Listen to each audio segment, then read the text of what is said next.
বন্ধুসকল মই ইয়াত সৰু এটা অংক লৈছোঁ 130 হৰণ 12।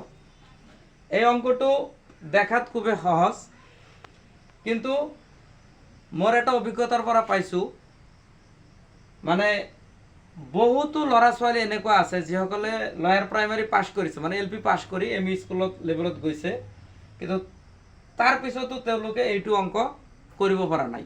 সেইকাৰণে মই এই অংকটো লৈছোঁ অলপমান মানে বুজোৱাৰ কাৰণে, তেনেকুৱা ল'ৰা ছোৱালীৰ কাৰণে। যে নহওক, এই অংকটো যেতিয়া কৰা হয় তেতিয়া আমি কেনেকৈ কৰিম, এইটো সাধাৰণতে যদি আমি ল'ৰা ছোৱালীক কৰিবলৈ দিওঁ তেওঁলোকে এনেকৈ কৰিব। 13ক 12 দি ভাগ কৰিলে 1 ভাগ, এইটো 12 লিখিব, তাৰপিছত 1, এইটো শূন্যটো নমাই আনি 10, 10ত ভাগ নাযায়, ইয়াত দশমিক দি ইয়াত 100 লিখি 1ক 12 দি ভাগ কৰি 8 ভাগ 96, 4 আকৌ 4ত নাযায়, দশমিক দিয়া আছে 40ত, এইটো আকৌ 3 ভাগ 3 12 36 হয়, আকৌ 4 আকৌ এইটো 3, এনেকৈ কৰিব। এইটো এনেকুৱাই পাইছোঁ আমি যিখিনি ল'ৰা ছোৱালীক মই চাইছোঁ। কিন্তু এই ক্ষেত্ৰত ভুলটো ক'ত হয়? এই ক্ষেত্ৰত ভুলটো হৈছে এই ইয়াৰ পৰা যেতিয়া নমাই আনে, শূন্যটো যেতিয়া নমাই আনে তেতিয়া তেওঁলোকে ভুলটো কৰি দিয়ে। এইটো শুদ্ধ প্ৰচিজাৰটো এনেকুৱা হ'ব, 130 ভাগ 12, এইটো 13 দি 12ক ভাগ কৰিলে 1 ভাগ 12, 1 থাকিল।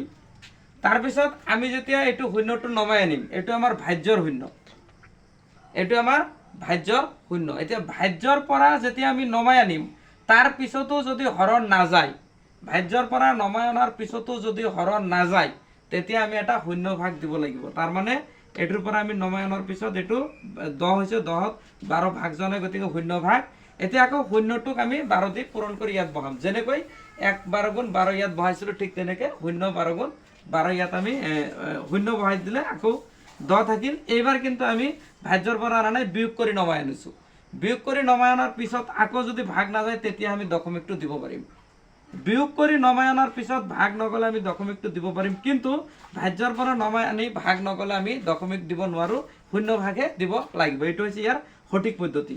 এতিয়া 10ত 12 নাযায়, দশমিক দিছোঁ, এতিয়া আমি আকৌ শূন্য দিব পাৰিম। 1ত 12, 8 ভাগ 8 12 গুণ 96 থাকিল 4, আকৌ এইটো আমি বিয়োগ কৰি নমাই আনিছোঁ, গতিকে ইয়াতে আকৌ দশমিকটো যিহেতু দিয়াই আছে, আকৌ এটা শূন্য লাগিব। 40ত 12, 3 ভাগ 3 12 গুণ 36, এনেকৈ আকৌ ঠিক তেনেকৈ এইটো গৈ থাকিব।